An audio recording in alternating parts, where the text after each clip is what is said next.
दोस्तों, मैं आपका दोस्त Chandan Sidhu triple S news Hindi की तरफ से आज आए हैं पलिया शुगर मिल के अंदर।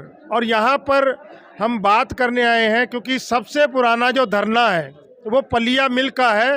लेकिन आज राकेश टिकैत जी ने जो बयान दे दिए हैं, उन बयानों को लेकर यहाँ के लोगों की बातों को जानते हैं, आखिर क्या सत्य है और क्या झूठ है।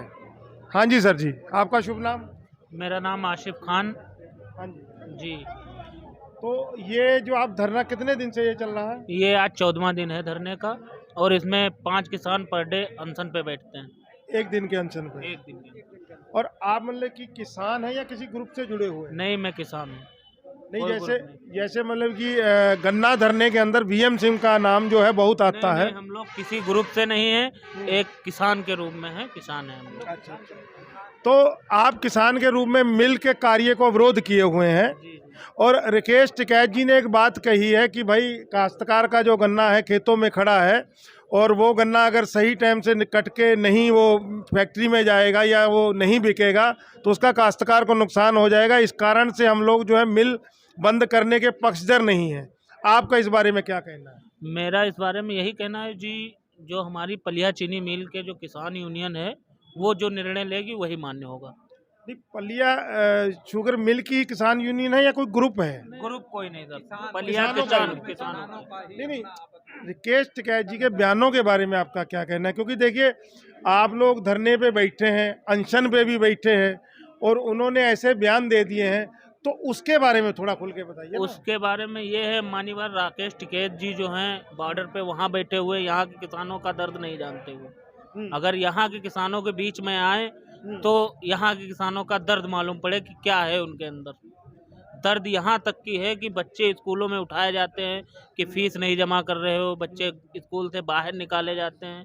तो यहाँ किसान जो है गन्ने की फसल पे ही डिपेंड है और गन्ना ये फैक्ट्री लेती, पेमेंट नहीं दे रही, इसी चक्कर में आदमी यहाँ का परेशान है। नहीं, एक चीज़ हम आपसे और बताना चाहेंगे। हमारी एक बार गोला के गन्ना सचिव से बात हुई थी और इससे पहले एक बार मौखिक बात हमारी एक बीजेपी विधायक से भी हुई थी। उसकी कोई रिकॉर्ड नहीं है, लेकिन उन्होंने कहा था कि इनको जो है मतलब कि इनका लोन नहीं सेक्शन हो रहा है जिसके कारण ये पेमेंट नहीं दे पा रहे हैं।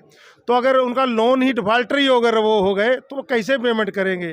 तो फिर धरने पे बैठे रहेंगे? बिल्कुल बिल्कुल सर, धरना चालू रहेगा इसी तरीके से। लोन सेक्शन नहीं होगा, भुगतान नहीं होगा, फिर धरना कोई सरकार डिसीजन लेगी। कोई ना कोई सरकार की तरफ। सरकार, हम सरकार से तो आप सरकार से अपील करिए कोई अगर नहीं तो सरकार से तो अपील की जा रही है। क्या अपील मतलब जो एसडीएम आते हैं तो एसडीएम से हमारी बात होती है तो सरकार तक तो जाती ही है। अच्छा, सरकार तक आप लिखित में बात अपनी पहुंचाते हैं। और आपका कहना है कि मिल की तरफ से पेमेंट ना मिलने के कारण बच्चों को पढ़ाई से हटा दिया गया जगह हम लोग यातना झेल घर में बूढ़े बुजुर्ग बीमार पड़े हुए हैं, उनके इलाज के लिए नहीं पैसा है। घर में पड़े मरीज मर जाता है, इलाज के लिए पैसा नहीं। अच्छा, बिल्कुल पेमेंट बंद कर दी। बिल्कुल, ये समझ लो यहाँ की अर्थव्यवस्था बिल्कुल खराब है। बिल्कुल पेमेंट बंद कर दी है। जी बिल्कुल, एक भी भुगतान नहीं। ऐसी स्थिति आ गई है कि हम लोग अगर फैक्ट्री चल भी जाए, हम लोग यहाँ गन्ना कैसे लाएंगे? हमारे पास इतना पैसा नहीं है, हम लोग लेबर को दें, डीजल कहाँ से लाएं? और दूसरी चीज, एक बात इन्होंने विश्वास खो रखा है। अगर हम अभी फैक्ट्री चल जाए, हमारा पिछला फंसा है। राकेश टिकैत कहते हैं गन्ना दे दीजिए, फैक्ट्री चालू कर दीजिए। हम लोग फैक्ट्री चालू भी कर दें तो किस विश्वास पे चालू कर दें? हमारा पिछला फंसा है, फिर नया फिर फंस जाएगा, हम फिर किसके आगे रोएंगे? ये बताइए, हमारा पिछला क्लियर कर दीजिए। अभी देखिए, हमारी बात हो रही थी सरदार अजीत सिंह से रास्ते में आते हुए, तो उन्होंने कहा कि वीएम सिंह ग्रुप का कुछ बात जिक्र किया। आप में से कोई वीएम सिंह ग्रुप का भी है? कोई ग्रुप नहीं। आप काश्तकार हैं। दोस्तों, यहाँ पर एक बहुत बड़ी बात जो है ये नजर आ रही है, बहुत बड़ी बात नजर आ रही है। जो कहा गया था वीएम सिंह ग्रुप और वीएम सिंह को भगोड़ा बताया गया था धरने, वहाँ के दिल्ली के धरने से। लेकिन ये कह रहे कि हम अपने स्तर से बैठे हैं और अपनी लोकल डिमांड्स को लेकर बैठे हैं। अगर भुगतान नहीं तो भरपेट खाना कैसे, बच्चों की शिक्षा कैसे और बाकी समाधान कैसे?